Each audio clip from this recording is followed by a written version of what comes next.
Welcome to In Moderation, the show where we give you a moderate dose of info, sarcasm, and we already know we're not approved.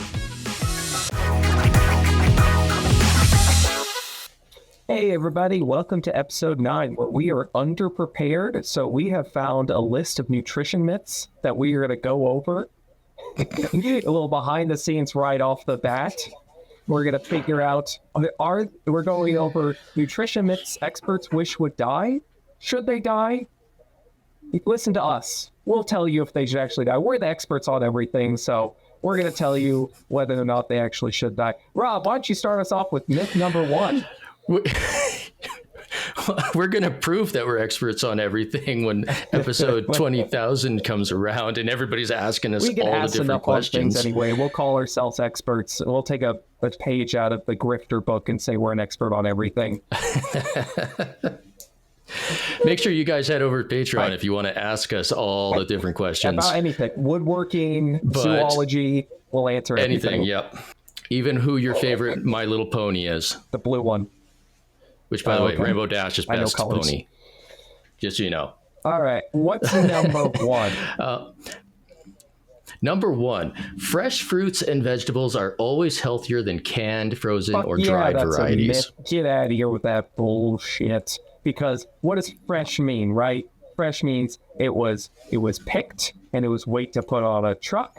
And then the truck had to drive it to a store, and then it had to be wait to be offloaded, put in the store. You have to pick it up, bring it home, wait another week before you get it, and you finally eat it before it's about to go bad. That's what fresh means. Yeah, fresh just means it wasn't processed in any way. And remember, processing, we're scared of the word processing. Processing isn't bad. Yeah, so when it's frozen, it's picked and then it's frozen. That's great. Like sometimes they can even be more nutrient dense. Now, depending on different studies and everything, the differences are so small. Like it really doesn't matter when it comes to you can get into the nitty gritty of if you can tomatoes, they're more nutrient dense because the heat increases the amount of lycopene, whatever fruits and vegetables you like, canned, frozen, fresh, it doesn't matter. Pick that one. That's the best one. Whatever suits your lifestyle, your diet, your budget. Okay. Well, yes, absolutely. That one is 100% a myth. What's the next one? I'm going to say the next one. All fat is bad. And I guess that really just comes from the 90s craze where everyone was doing the low fat thing. You had the low fat cookies and everything, the snack wells. You guys remember the green snack wells? They were chocolate covered, whatever. I love those things. But yeah, it was low fat, so they're healthy. And it really just goes back to that. And, I think the reason people think fat is quote unquote bad is because it's calorie dense. I mean, there's 9 calories per gram of fat. So more than twice that of protein or carbs. So, if people are trying to lose weight, you can do a low fat thing, but it's not necessary. So yeah, it's definitely a myth. What do you got, Rob? We kind of just bounce around back and forth between demonizing this and that. And at one point, fats got demonized. And so some populations have that idea that all fats are bad. But we have an essential amount of fat. Fats help us absorb fat-soluble vitamins. And some fats even help us with heart health. You get into it and you go saturated fats, which are mostly come from animals, not the greatest for health when you eat them in excess, typically 8 to 10% of your total calories. Once you get past that, the research kind of shows that increases your risk for heart disease, plaque buildup, all that sort of stuff, because it increases your cholesterol. So, generally you want to try and get a lot of the, monounsaturated fats, polyunsaturated fats, nuts, seeds, avocados, even fatty fish. All that stuff is great. So all fat definitely isn't bad. And it's just we're going to go back and forth between low fat and low carb. Right now we're in the low carb. I'm sure at some point we'll swing back and start demonizing fats again because we need one boogeyman. We need one thing that's bad. We need one thing that's bad. I don't like nuance. I want you just to tell me what's bad so I can avoid that and just be healthy for the rest of my life.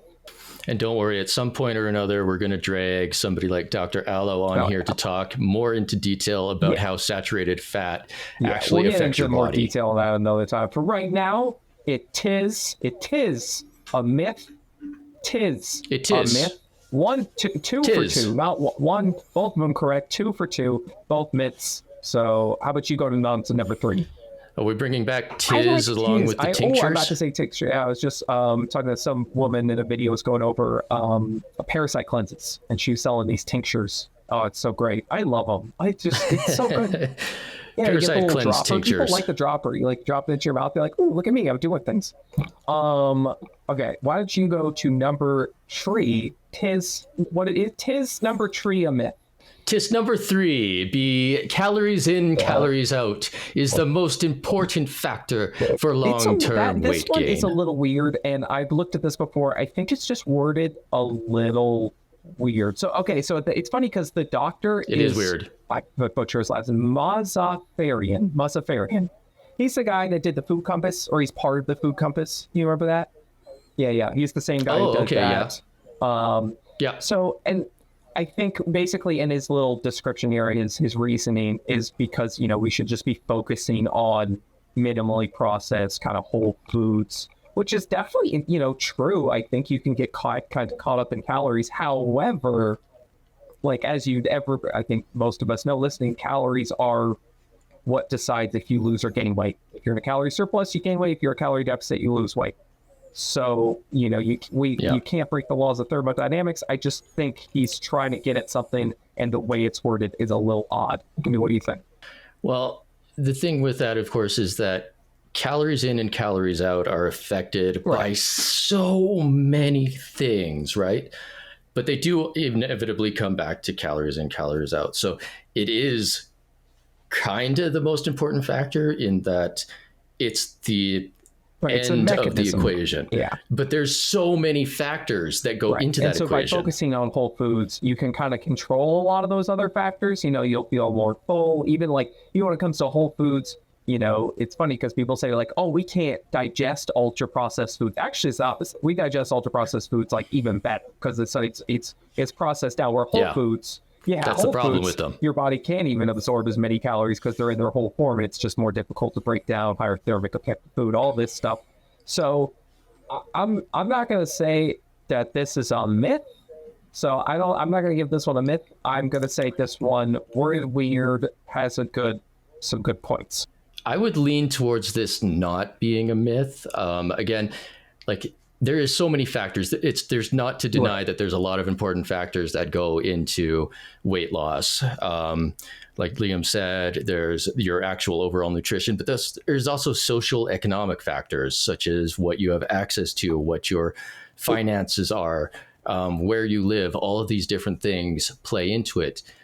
But at the end of that entire equation is still the calories in, calories out. It's all a balance of calories, whether you lose or gain weight. It's just, I think we can get a little hyper-focused on it, sometimes, especially the gym bros, you're trying to count every gram of, Rice Krispie treat that you had. It's like, okay, now we're getting a little into the weeds here. It's kind of like, it is the end of the equation, like I said, but it's not what you should be focusing on all the other stuff. And in that case, yes, it is.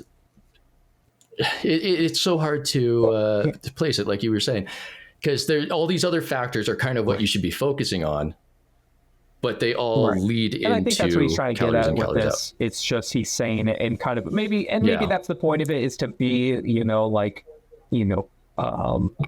what's the word I'm looking for here? He's just like get attention with it. Like, whoa, what do you mean calories in, calories out? Attention grabbing. Attention grabbing. Like maybe that's what it's supposed to be. I don't know. We'll go. That one's kind of iffy. So we'll say 2 for 3 for right now. We'll say 2 for 3. Myth number 4: people with type 2 diabetes shouldn't eat fruit. So this one, do all people with diabetes have to avoid all fruit? Obviously not, right? But there's just a lot. It really depends on a person's the level of insulin resistance, what type of fruit they're eating. Of course, some are going to be higher in sugar, berries, or lower in sugar, high in fiber. Tropical fruits like. But the rest of their diet looks tropical like fruits are going to have a little more sugar, and everyone's response is differently. Like you talk to people with type 2 diabetes, they're like, "Oh yeah, I can eat this just fine, but this other thing, actually spikes my insulin like crazy, and it shouldn't do that, but it just does for me." So I say, like, really you want to talk with your doctor and monitor your blood sugar and really see what works for you. Additionally, A lot of fruit has fiber in it, and the fiber is going to slow that digestion down as long as you're eating the whole so fruit. juices, of course, will spike your insulin a lot more than a whole fruit. But the level of fiber, the level of sugar just depends on the fruit, and then depends again on the person's reaction to said fruit. So, try it out, see how you respond, and, adjust accordingly. But I would say, it is a myth that they shouldn't eat it. Like, I don't think, you have type 2 diabetes, never eat fruit. Yeah. Like, that's a myth. Yeah, like any given person with type 2 diabetes, there's going to be some sort of fruit that they can eat. They'll be able to find something and, balance it with other things in a meal. Yeah, and that's the other thing is that you don't necessarily have to eat the fruit in isolation. You can eat it with another part of the meal that is going to slow down the digestion and thus the spike. I like to mix my fruit with cottage cheese. I like cottage cheese. Man, people really hate on cottage cheese. Listen, it's not that bad. All right, I get it. The texture's a little weird. I understand that.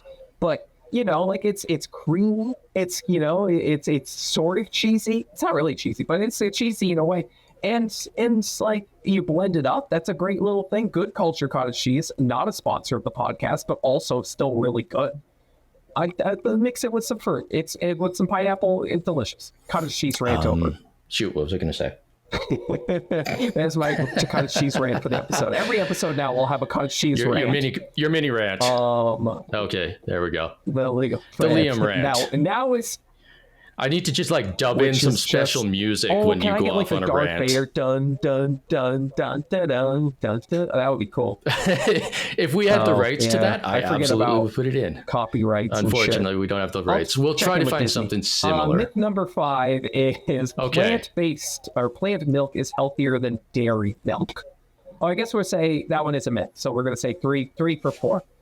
Number 5, plant-based milk. Plant milk is healthier than dairy milk. Health, what is healthier? What do you mean? What is healthier? For who and how and why? It's for someone who's lactose intolerant. It's definitely it's healthier for them, so they're not pooping their brains exactly. out. Yeah. But I don't really. This one's just kind of weird to me. They're not. The thing is, they're not. You shouldn't be comparing them. They're two different things. We call it milk, but there's still two different things. They still serve two different functions in your diet. They have two different nutrient profiles. Although, yes, they do try to make the plant milk kind of mimic dairy milk by adding calcium to it and such. They still serve two different apples purposes. Are healthier than oranges. What? They're exactly. Both good. Whichever one you want. And I guess, I'm trying to see where this person is coming from. And I guess there's been a push towards plant milks, and there probably are people kind of, demonizing a bit, milk now. But I don't know. I don't really agree with this one because I think both are great options. It's kind of silly. But I guess that's what she's saying. Is what there's people are saying plant milk is healthier when it's really not. So I guess that is kind of true. It's a myth. So I guess it is a myth because it is a milk myth. A milk myth. The milk myth. The milk myth is a milk myth. is the milk myth, man. Both are great. Pick which one you like. And if you were looking, one's not healthier than the calorie, other. Then I guess it is healthier because you can get almond milk that's 30 calories, where even skim milk is 90, 80 calories per serving. So, but. And again, that goes back to their different things that serve different purposes in different people's diets. Okay, that would help you. I've used both, and I've used them for different purposes. Like Liam said, when I was heavier and I was trying to lose weight, I used a little bit more of some almond milk just to lower the calories. Whereas these days, I drink those high protein milks because I don't need to lose weight and I want the protein. Yeah, I don't know. I guess we'll say it's a myth. Sure, because even though it's a little weird. So we'll say 4 for 5.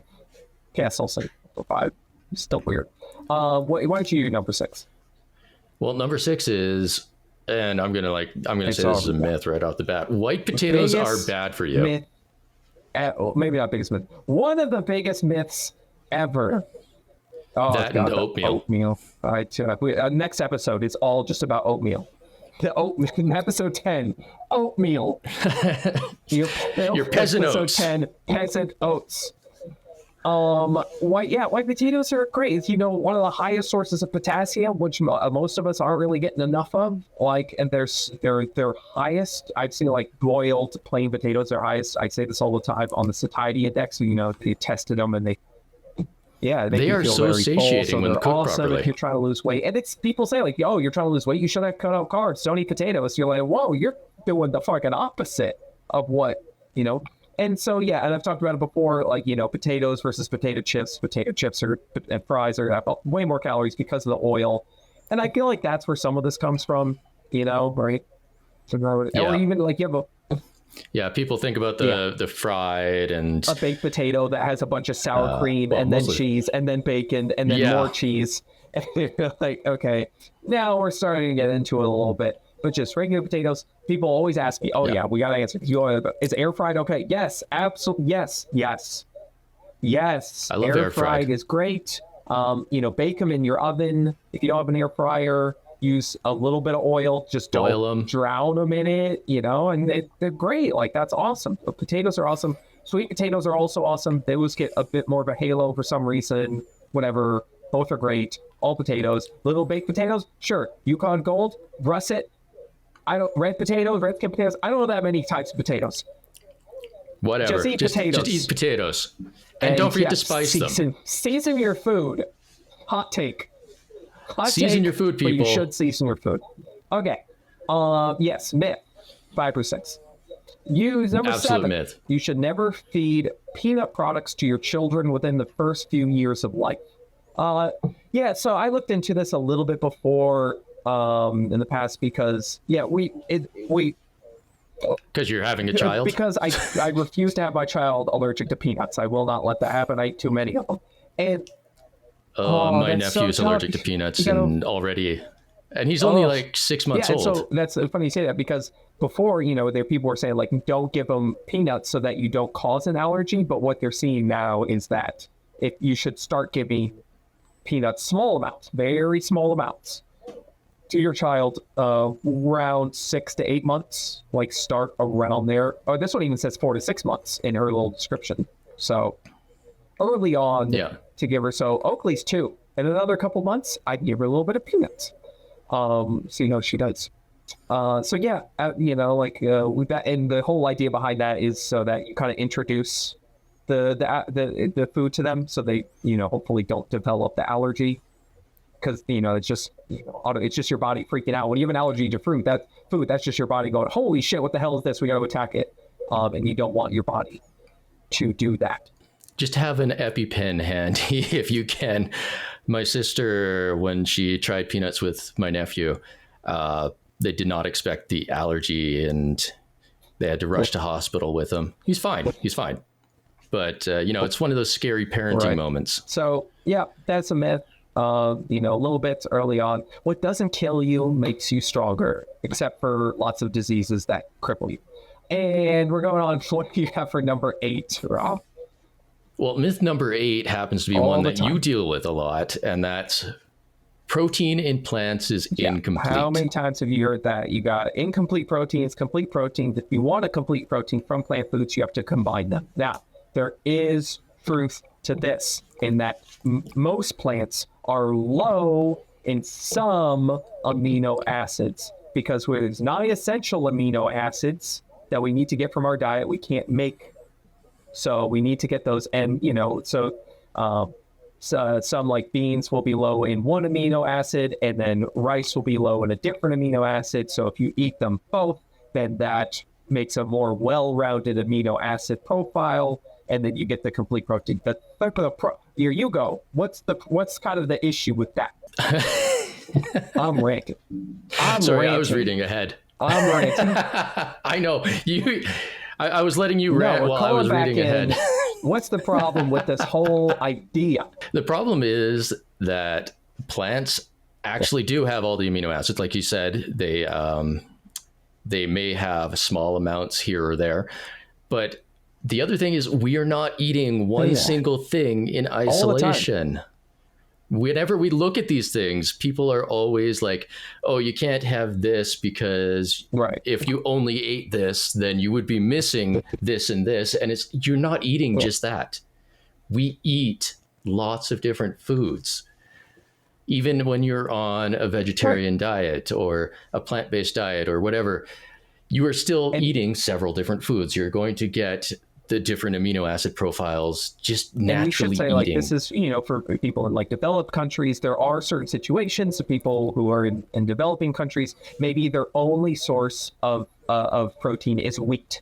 Okay. So like if your only source of protein comes from one plant and it's not, one of the quote unquote complete plant proteins, which, like soy and quinoa, I think even like buckwheat have a more well-rounded amino acid profile. If you're just eating wheat, then you might not be getting all the essential amino acids. But also, if you eat enough of it, like you will still get all the protein you need, because if it's low in a certain amino acid, if you eat enough of it, you'll still get that amino acid. Just you have to eat more. So this is huge myth. I see it all the time. And we're also talking to just the general populace. Like if you were a bodybuilder, then you need to be a little bit more specific about what you're eating. By all means, you can still get big off of plant proteins. You just have to be making sure that you're getting a good mix of that. It's not super difficult in our modern world where we have a bunch of different options. Eat a diverse diet, you're good. Don't worry about it, you're fine. That is 7 for 8. Yeah, so we'll say 7 for 8. That's, also 7 for 8. Yeah, right. Yep. Let's see, number 9. Eating soy-based foods can increase the risk for breast cancer. Yeah, that's something I've definitely seen a lot. And a lot of the soy concerns, I guess I'll say, really come back to like studies in like 90s, early 2000s, where they did a lot of research in like rats. Well, and before that, even a lot of the soy stuff actually dates back to racism during colonialism of China. If you go further back, it's the people scared of Asian cultures. They're different and weird. We're all humans. We suck. So and then that carried over, and then there was research kind of in like animal studies in vitro showing that there's potential, because plants do have their own form of estrogen, phytoestrogens, and so soy is higher in phytoestrogens. You get these isoflavones. People were worried that those would increase the amount of estrogen in humans, but later, as we did more research, as we should do, we've seen multiple meta-analyses, studies showing that they really not only don't increase your risk for cancer, but even have the potential to lower your risk for cancer, to fight against cancer. Yeah, because there's 2 estrogen receptors, and the phytoestrogens in soy attach to the other receptor and can actually help prevent that cancer. So, as well as they also prevent like feminization. People talk about soy boy and man boobs. Soy, it doesn't actually cause that. Gallons. There's case studies of people who drank gallons of soy milk in a day. And again, it goes back to us. Are you only eating this food? It's so, I always find this argument just so dumb. Like, well, if you only ate that, it'd be bad. No shit. Okay. So don't only eat soy. Yeah. Have it as a part of your diet. Eat a serving a day, a couple servings a day, a few servings a day, a few servings a week. But it's also, I've looked into this. I've listened to other podcasts on this. It's kind of tough to study soy, because in America, we don't eat a lot of soy. So when you have like 2 groups, and one is a low soy consuming diet and one is a high soy, for us, high soy means like twice a week. Like our high soy, like our consumption in relatively is not high. So if you look at studies in Asia where high is 2 servings a day, then you really start to see these the risk for cancer being lowering. The isoflavones actually found to be beneficial. So yeah, all soy, like edamame, tempeh, tofu, miso, soy milk, all these things are great. I like soy milk in my coffee. I like tempeh. I like tofu. I probably eat it like once a day, once every other day. It's great. Don't worry about it messing with your testosterone. I'm going to be making tofu tonight. I prepped some tofu for a video. Yeah, that'll be coming out soon. I did for like a meal prep tofu thing. I love it. It's so cheap too. Like it's one of the cheapest, sources of protein. Protein, it's like the most expensive macronutrient. So, add some soy in there. It's inexpensive. It's versatile. And it's really good. We see a lot. I'm not getting into the weeds, but like I've seen multiple studies where, if you replace some of the animal sources of protein that you eat with plant ones, it can, it's associated with a reduced risk of various different diseases. That's not to say to go vegan. That's not to say to go vegetarian. That's not to say to get cut out all the meat. I constantly get that. Just add a few more plant proteins like soy into your diet, and it very well could, be health promoting, I guess. I'm going to have to release the video of this rant because everybody's going to hear the thunk of you hitting your hand on the desk. Like Liam is so passionate about this. He's doing the hand on the desk thing as he's talking, and you guys are hearing that thunk in the background. I am passionate about getting people not worried about soy and stop eating banana Laffy Taffy. If I can just do those two things, I'm happy. That's what I set out to do. Get rid of the banana Laffy Taffy, more of the other flavors. And also, don't worry about soy. It's great for you. Just don't go crazy. Obviously, don't go insane. And enjoy it in a healthy diet. Yeah. That's thunk. And for my thunk here, the whole soy thing, the whole soy boy thing, as well as MSG and all that, all of that dates back to racism, again, like I said, with colonialism in Asia. We need to stop doing that. Yes, stop being racist. That's pretty much that's the aim of this episode. Don't be racist. And then people are going to click on it and go, what in the world? Where is this going to go? And then they get here and now they're happy. We need to do a hook for this episode with this, just us talking about this. We're like, don't be racist. And then people click on it like, oh, finally got there. Boom. Okay. We're just gonna end this episode just screaming at each other, don't be racist, while pounding our fists on the desk. Whole song.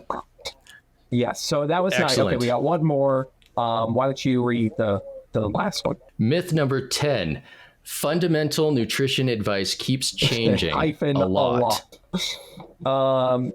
So I mean, and because we hear this all the time, like, oh, the food pyramid was terrible, and the eggs were bad, now they're good, then they were bad, now they're good, and fat was bad, now it's good.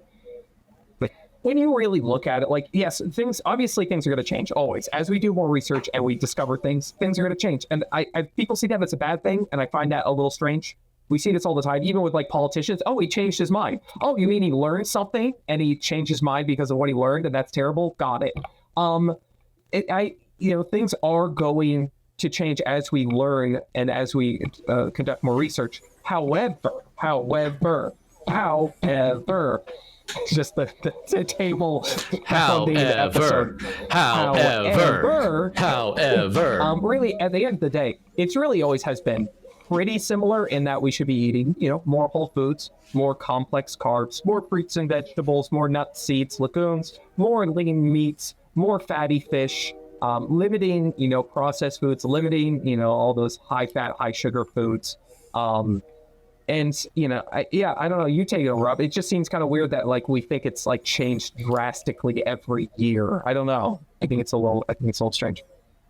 Yeah, there's there's a couple of videos regarding like how advertising changed how we eat in like the 30s and 40s, which they're talking about how breakfast became a thing and how we started eating grains for breakfast and stuff like that. But you look at a recipe book from the 1900s or earlier, they all had breakfast. They all had grains for breakfast. They had things like pancakes and oatmeal and stuff like that. And it hasn't changed. It hasn't actually changed for a long time, for a long before.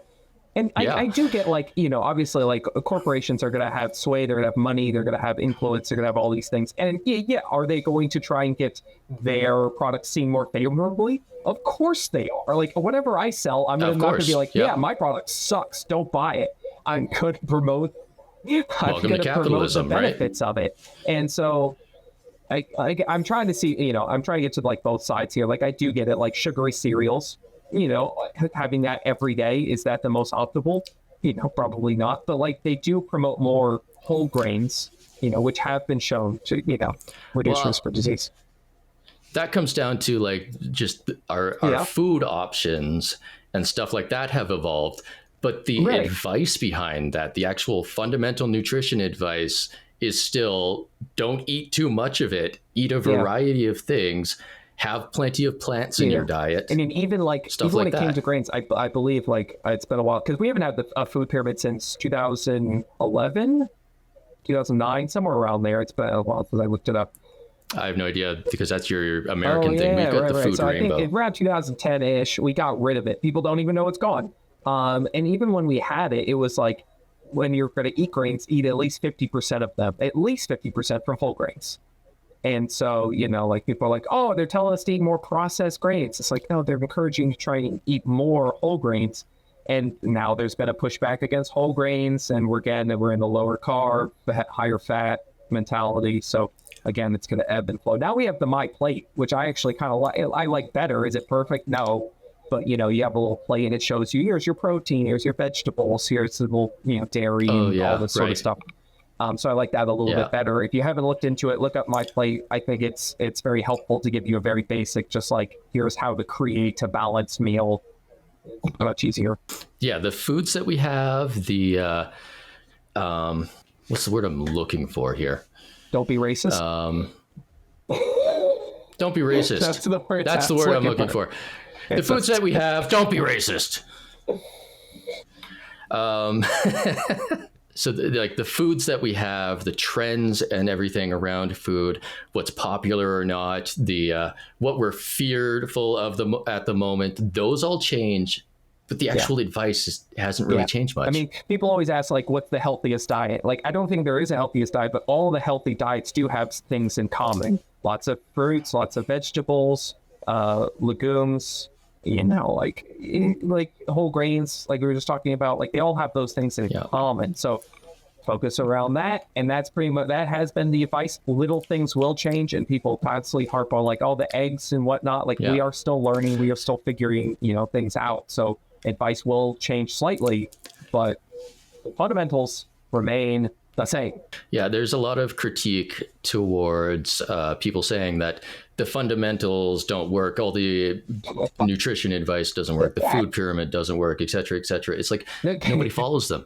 That's why they don't work. Nobody follows them. Like, everybody's too busy bouncing from this to that, scared of this, instead of actually just doing this basic stuff that we tried to teach. If people actually followed the food pyramid, their health improved.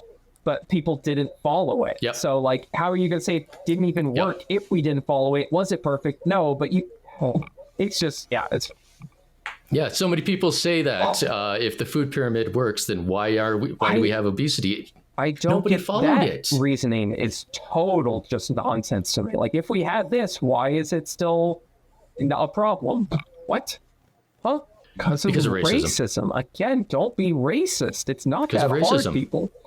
So yeah, I mean, I would say that was a myth. So really, at like this whole list, there's only one I think we really had, a problem with, which was the calories in, calories out. And we do see, you can kind of go either way. Milk, like, it's a little weird, but like, out of all these, as a whole, I'd say it is a good list. I do agree. We need to kind of ixnay some of these myths just to make eating more simple. It doesn't have to be complicated. No, because everything should be in racism. No, everything shouldn't be in racism. Everything should be in moderation. Right, sorry. We had one rule, Rob, and we had one thing we were telling people not to do, and I said, what should be in? And you said racist. You said the opposite of the thing we just yelled at people about. We're never going to get to 20,000 downloads. We're never going to get there. Oh my gosh, my dog is trying to break into my room to yell at you. So everything should be in moderation, which is the name of our podcast, which is what I was looking for. And then don't be racist. That's how we were supposed to end it. We kind of fumbled that at the end. But overall, I still say this is a decent episode, 6 out of 10. Don't be racist. Don't you be racist around me. Don't you be racist around me. Will you stand beside us as equals here, never judging? Our hands are holding, our hopes are holding out.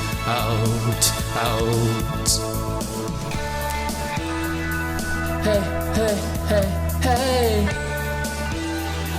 Ooh.